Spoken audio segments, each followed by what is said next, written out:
Nous sommes là, mes chers amis. Merci beaucoup. Merci de nous retrouver en direct sur le Congo est à nous. Aujourd'hui, comme hier, nous restons fidèles à notre engagement et demain, nous le serons toujours parce que c'est un apostolat, c'est une responsabilité. Vous êtes nombreux à suivre cette émission partout dans le monde. Soyez-en sûrs, nous faisons le nécessaire pour que vous soyez au courant de ce qui se passe. Je vous ai dit hier que Dieu m'a encore fait grâce de voir que le ciel de la RDC, c'était vers l'après-midi, vers le soir. C'était une cohorte des avions militaires américains et les alliés des États-Unis qui avaient rempli le ciel de la RDC. Et ça, je voyais ça à partir de la maison. Quand j'ai vu, j'ai préféré que je sorte dehors, que j'invite tout le monde à regarder. Et tous les Congolais regardaient avec beaucoup de satisfaction, de joie. Les gens criaient, les gens étaient dans la joie. C'est une victoire énorme. Une victoire énorme. La RDC a gagné une bataille avec l'aide de Dieu. Jésus-Christ s'est levé et a sauvé le Congo. Tout ce que nous voyons là, ça va se faire. Nous avons déjà dit. Le Seigneur nous fait grâce de voir toujours avant que les choses ne se réalisent. Il nous montre cette victoire. Il faut que tous les Congolais célèbrent. Que personne ne parle de la guerre. Cette guerre-là, c'est une guerre qui est en train de disparaître chaque jour qui passe. Vous verrez qu'eux-mêmes vont fuir. Les Ouazalendo, les FARDC ne vont plus les attaquer. Ils vont sécher certains villages. Eux-mêmes, rappelez-vous de ce que je dis ici. Cherchez à aller à gauche, à droite, au dos, à tout ça. Une perte de temps. Vous verrez vous-même, cette guerre ça va se diluer. Les militaires que vous voyez à l'est là, eux-mêmes vont commencer, leurs commandants vont les abandonner. Vous voyez un matin, un commandant, il fuit, il disparaît. Commandant, lequel va? Parce que sinon, vous savez, les militaires sont disciplinés quand tout est en ordre. Ils ont à manger, ils ont les munitions, ils reçoivent leurs soldes, oui, tout va bien. Ils respectent les chefs.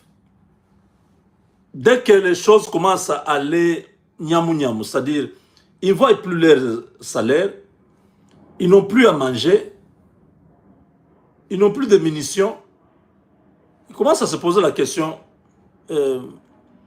commandant, mais qu'est-ce qui se passe? On fait comment? Non, non, attendez, j'appelle les autorités. 1 jour, 2 jours, 3 jours, 1 semaine. Vous savez, l'arme là, ça pèse. Hein? Quand un militaire trimballe l'arme là, il est affamé, vous lui demandez de faire 30 km. Non, allons jusque dans tel village. Il arrive dans ce village-là, vous lui dites encore, allons jusque dans tel village. Il risque de tirer sur toi et puis... ouais. Nous arrivons dans cette partie-là, une zone d'incertitude où les M23, les AFC, ils vont commencer à jeter l'arme et les habits et entrer dans la population, s'effondrer dans la population. C'est pourquoi la population doit être sévère. Quand ces gens-là enlèvent leur tenue, vous les connaissez, ne les laissez pas en vie. Faites disparaître tous ces individus-là. C'est eux qui sont en train de tuer tous nos enfants aujourd'hui, nos mamans, nos frères. Ils sont en train de massacrer les gens, ils n'ont pas pitié. Quand vous les verrez dans une position de faiblesse, n'ayez pas pitié d'eux. Vous avez compris? Ils ont mal joué, ils ont perdu. Le Congo a gagné. Ne les laissez pas vivre. C'est ce que David a dit à son fils. David a dit, je m'en vais, je suis déjà vieux. Il y a des choses que je n'ai pas fait. Mais toi, Salomon, quand tu vas rester, telle personne-là, c'est un ennemi, il faut l'exécuter. Tel autre-là m'a fait du mal. Tel s'est moqué de moi. Tel a fait ceci. Il faut faire payer tous ces gens-là. Mais tel nous a fait du bien. Il faut les récompenser. Donc, tous les Congolais qui sont à l'est du Congo, retenez ceci. Tous ces individus M23 AFC. Ils vous terrorisent aujourd'hui. Vous entrez à la maison vers 18h. Vous avez peur d'être dehors. Un petit regroupement. On vous prend tous. On vous fusille. Vous avez vu les horreurs de cette guerre. Ces gens-là sont abandonnés. Kagame ne sait pas leur dire parce que ça va être une révolte. Ça va aller dans tous les sens. Ils risquent de s'entretuer. Ça va être un scandale. On est en train de les abandonner progressivement. Vous avez compris. Le temps va passer. Ils vont voir que les soldes ne viennent pas. Toutes les dotations ne viennent pas. Les véhicules n'ont plus de carburant. On ne leur donne pas tout ce qu'il faut. Progressivement abandonnés. Ils vont se retrouver maintenant que sans munitions, un militaire n'est pas un militaire, c'est un civil. Quand ils vont voir vraiment que eux qui faisaient la terreur à la population, ils n'ont plus les moyens de se défendre, ils vont jeter les armes, ils vont enlever les uniformes, les tenues là, ils vont chercher à entrer dans la population. Ne les laissez pas entrer dans la population. Finissez-en avec ces gens. Ce sont des criminels qui sont venus, qui ont traversé les frontières illégalement pour venir tuer les Congolais. Faites-le disparaître. C'est la justice que vous allez vous rendre. Il n'y a aucune justice. Vous allez attendre plus que la justice populaire. Occupez-vous d'eux. Prenez-vous en charge. Nous sommes très contents de votre attitude. Tous les Congolais, nous sommes restés unis devant cet agresseur, ce criminel qui croyait que le Congo de 1997, c'est le Congo d'aujourd'hui. Les choses ont largement changé. Je dis bien largement changé. Alors, l'information est officielle à la Maison-Blanche. Le président des États-Unis a ordonné, avec effet immédiat au secrétaire d'État américain Marco Rubio, d'accélérer la construction de la nouvelle ambassade des États-Unis à Kinshasa, un investissement d'1,4 milliard où sera centralisé toutes les institutions régaliennes des États-Unis en Afrique, partant de la CIA, au Pentagone, à l'Africom et à beaucoup d'autres agences fédérales des États-Unis qui seront représentées là-bas. C'est un communiqué de presse. Chimbouboué. Pendant que Trump ordonne, confirme des ambassades à travers le monde, la RDC bénéficie d'un grand centre d'opération qu'on appelle multidimensionnel ambassade qui n'a jamais existé. Ni en Europe, ni en Asie. C'est la première grande ambassade des États-Unis en dehors des frontières américaines. Parce que ça va répondre à toute l'Afrique. Les centres de commandement, comme à la guerre froide, les opérations, les centres de commandement des États-Unis sera en RDC parce que la grande opération sera dans ces pays-là avec plusieurs mille milliards de fonds qui seront investis. Tchimboubou. La pose de la première pierre de la nouvelle ambassade des États-Unis en RDC vient d'être faite par l'ambassadrice des États-Unis, Lucy Tamlin, avec des représentants de la mission américaine en RDC, du bureau Overseas Building Operation, OBO, du département d'État américain et des responsables congolais témoignent qui témoignent d'un grand engagement durable en faveur de la consolidation des relations entre les États-Unis et la RDC. Boulos l'avait déjà dit. Bientôt, les Congolais verront qui des États-Unis ou la Chine est bon partenaire. Ce projet, c'est un investissement d'environ 1,4 milliard qui devait être injecté dans l'économie locale et offrir des opportunités d'emploi à plus de 1600 ressortissants congolais qui vont être travailleurs là-bas, matin, midi, soir, pour l'exécution de ces projets. Donc, ce projet va être accéléré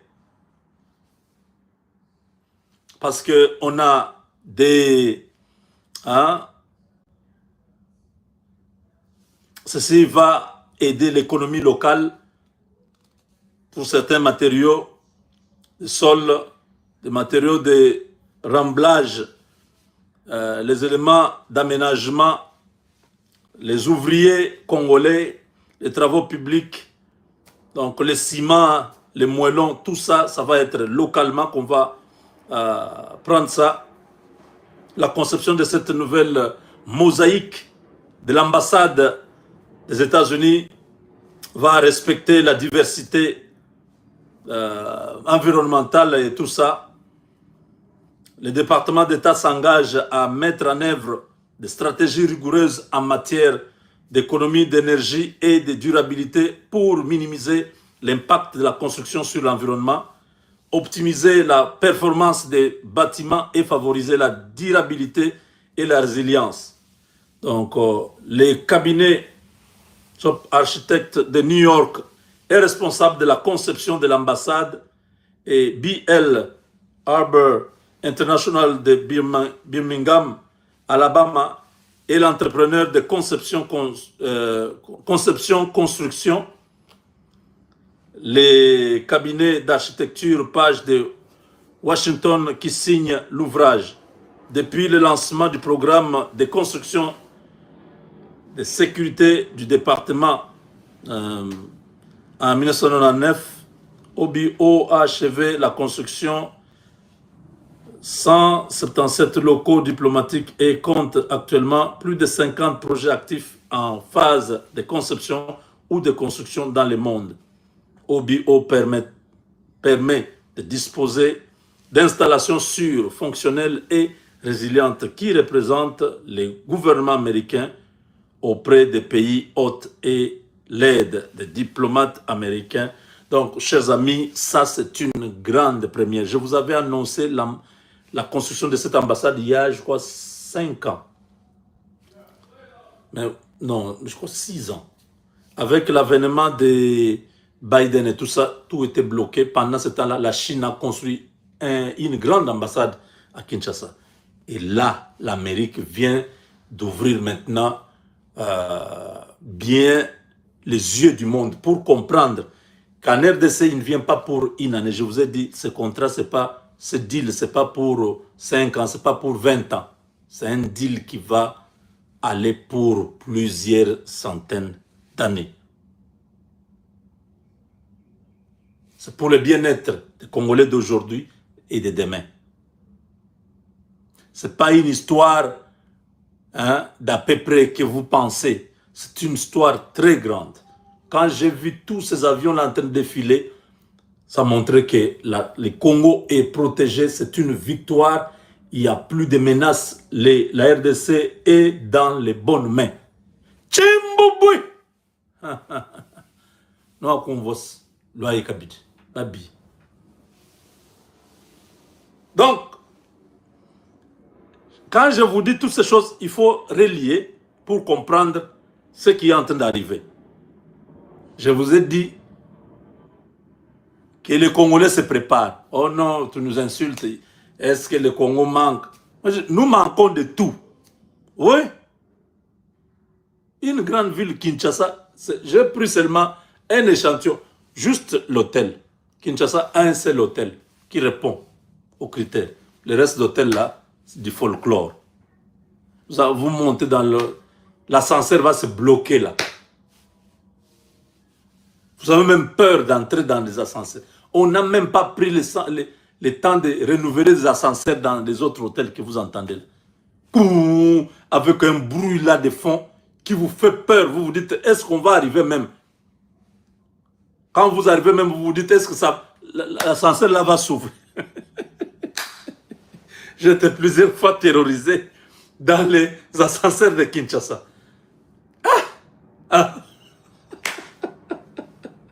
Tu entres, tu te dis, est-ce que je vais arriver en bas? Boum, boum, tu bouges dedans. Les ambiwani, ndamokoko. Et puis, les ascenseurs de Kinshasa. Ah, c'est comme s'il y a un attentat. Tu te bloques là, 30 minutes, tu commences à transpirer. Tu appelles, même les boutons là, que vous voyez dans tous les ascenseurs du monde, où on a dit, si l'ascenseur se bloque, vous appuyez là pour emergency, donc pour l'urgence, pour signaler que l'ascenseur est bloqué. Les boutons là, au Congo, c'est les fantaisies. Tu appuies là-bas, il n'y a personne qui vient. J'ai commencé à appeler les gens à l'extérieur. Appeler, on est bloqué dans l'ascenseur. Je dis, Seigneur, vous imaginez? On vous parle d'hôtel de 5 étoiles. Les ascenseurs, non, prenons les choses au sérieux. Les gens qui viennent, c'est des gens sérieux. Ils veulent travailler avec nous. Ne décevons pas ces gens. Soyons préparés que je sais même pas à qui s'adresser. Quand je dis soyons préparés, je ne sais même pas quel ministre on va s'adresser à quel ministre. Eux tous là, ils sont, leurs yeux c'est dans l'argent. Il faut prendre parce que bientôt là, il y a remaniement. On va nous changer. Et je vais déjà préparer la fin de ma carrière. Je ne sais pas si je serai encore nommé quand. Quand les gens réfléchissent comme ça, vous pensez qu'ils peuvent penser améliorer les conditions des choses?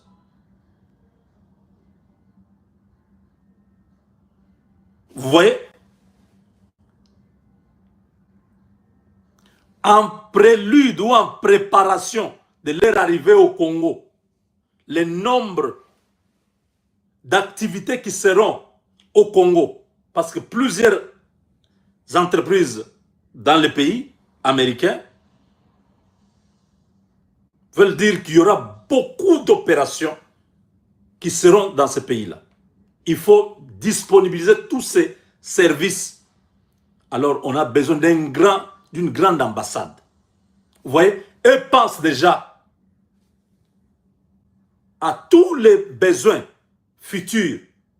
Ils veulent accélérer la construction de l'ambassade. Parce que c'est ce qui a été posé comme question. Est-ce que nous avons une ambassade qui pourra être en mesure de prendre en charge 10 à 20 pays africains? Les visas, tout ça, les activités, ça sera au Congo. Ça sera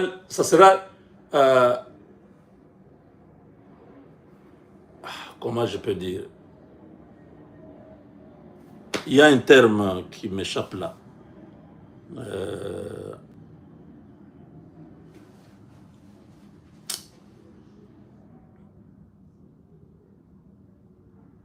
C'est pas méga ambassade. Il y a un terme.